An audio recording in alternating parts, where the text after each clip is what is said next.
My peeps, so today I just want to have a conversation with you guys, and I just want to ask the question, who's around you? And I know I've made a video on who's with you, and I was talking about the power of God in that video. I know the Bible also says that He goes before us and He follows us. So basically, we can say that yes, God's around us, but who's around you, like physically? Who are the people you share your life with? Who are the people who you call your friends? Let me put it like this. Who are the people who can tell you, sit down and shut up? Who are the people who can tell you, don't do that because it's not good for you? Who are those people in your life? That's what I want to talk about.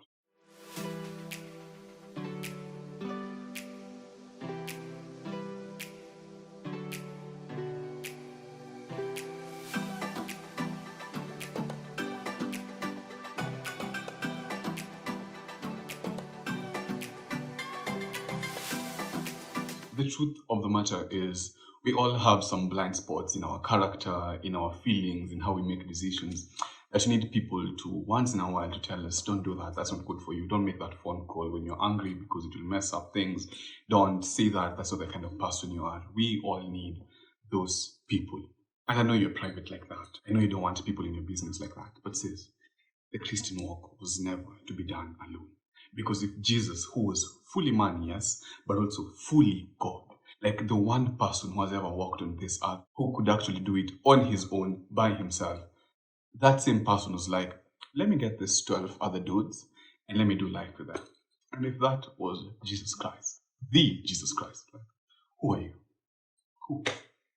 And you see, in the story of creation, God always says, it is good, it is good. Today I've made the heavenly bodies, it is good. Today I've made the land animals and sea creatures, it is good.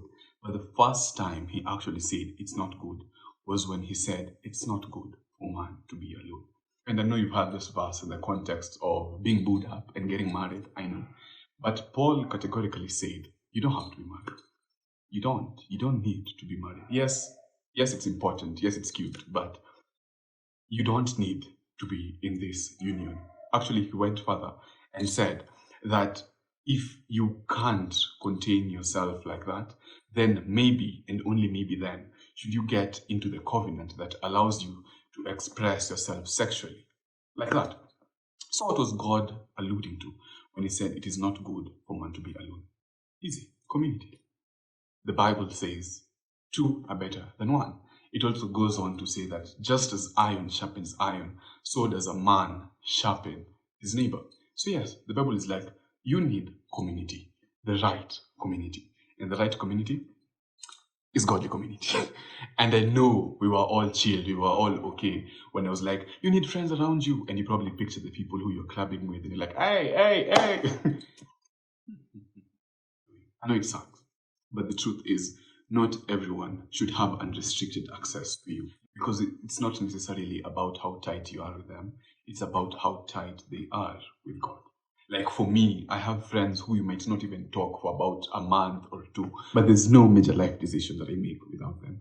And I'm not saying that as from the moment you see this video, you go on and on and on and blabbing about your life and the finer details of your life to the next steadfast Christian you find. No, I'm not saying that.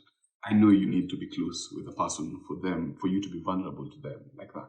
All I'm saying is that when you're about to take advice from someone, how close they are to you is not as important as how close they are to God. Even for me, I have lots of great friends, lots of great friendships with people who I would never take advice from. And it's not because they're bad people, it's just that they are not led by God like that. So if I go to them for advice, they'll either give me worldly advice or they'll just tell me what I want to hear. Or at best, they'll tell me what they think is the best decision or the best action to take according to them. But the only problem with that is they are not the standard, Jesus is. So if they are not familiar with the standard, there's no possible way they can give me advice that fits the standard. That was so smooth, by the way. And I learned this from preaching that two are better than one. Yes, indeed, they are better than one, even at messing up. Best believe. Even at messing up, two are better than one. Just think about it. If you know one person who has bad decisions, try getting another person who has equally bad decisions and watch what happens. Even in dating relationships and marriages, there's no possible way you can walk into that marriage or relationship having self-esteem issues and you get with someone who is constantly talking down on you and you expect that magically you'll come out of that situation feeling better about yourself, believing in yourself. There's no possible way that will happen. And that's just the truth. Personally, myself, I've gotten into fights in the name of repping my crew. Notice how I haven't even said a fight. Fights in the name of repping my crew. Yeah, I've messed up. I've lived that life. And that's why the Bible says, yes, you need community around you, but the correct community. And this is just not about your Christian walk. Even in general life, even Steve Jobs needed Steve Wozniak. Why? In as much as Steve Jobs was one of the greatest visionaries the world has ever seen, this visioneering came at the expense or with the blind spot of him being kind of blind to reality sometimes. And that's why he needed to be constantly reminded once in a while that in as much as you want to change the world, this is still a business. We still need funds. We still need to make money. We still need to make money. Even for me, there were times where I was this close to making a decision that will take me outside the will of God of my life, and my friends stepped in. They were like, Noni, you should watch this. Why? Because it will speak to you. There were times that they were like, yes, Noni, you're justified to feel like that. You might say the wrong things might come out of you, but don't allow that bitterness, that resentment to fester. And God has continued to speak to them and speak through them on my behalf. Some of the content I've gotten from these videos, how God has spoken to me, the content that I use on these videos has been through my friendships. God has spoken to me and confirmed and reconfirmed some of the things He's told me through my friends. And that's why it's so important for you to know the people you hang around, for you to check on the people who you allow around you. And I'm not saying that you start cutting people off, but as I said, this video is all about taking an inventory and knowing who is who and who belongs where. And you see, the Bible is so beautiful in that it goes on to say that, yes, two are better than one, for when one falls, the other can help them up. But you see, you can only be pulled up, you can only be held up by someone who is actually above you. And I know you've formed some friendships and some bonds over dysfunction. I know you've bonded about how much alcohol you can take. You've bonded on sleeping with as many people as they can say yes to you. I know. But the moment God changes you, the moment He works in you and you start changing, your circles also need to change. Because the Bible says bad company corrupts good morals.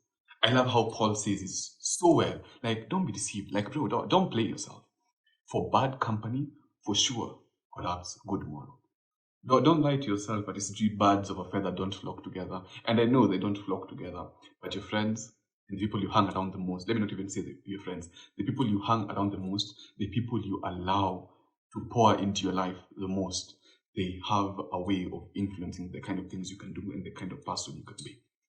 So yeah, for sure, bad company corrupts good morals. There's no way you can keep on hanging around the people who still do what you used to and you expect not to be riled back in. Because this thing they're doing was attractive to you at some point. It was. Don't lie to yourself. It was attractive to you at some point. And guess what? It still may be. For me, even the things I still used to do, they're still attractive to me. Fornication, yes, it's still attractive to me. I won't lie about that. But if I stay in environments with people who are still doing this for long, it will start riling me back in. Because the fact that it was attractive to me at some point, if I stay there long enough, it will prove to me why it was attractive to me at that point.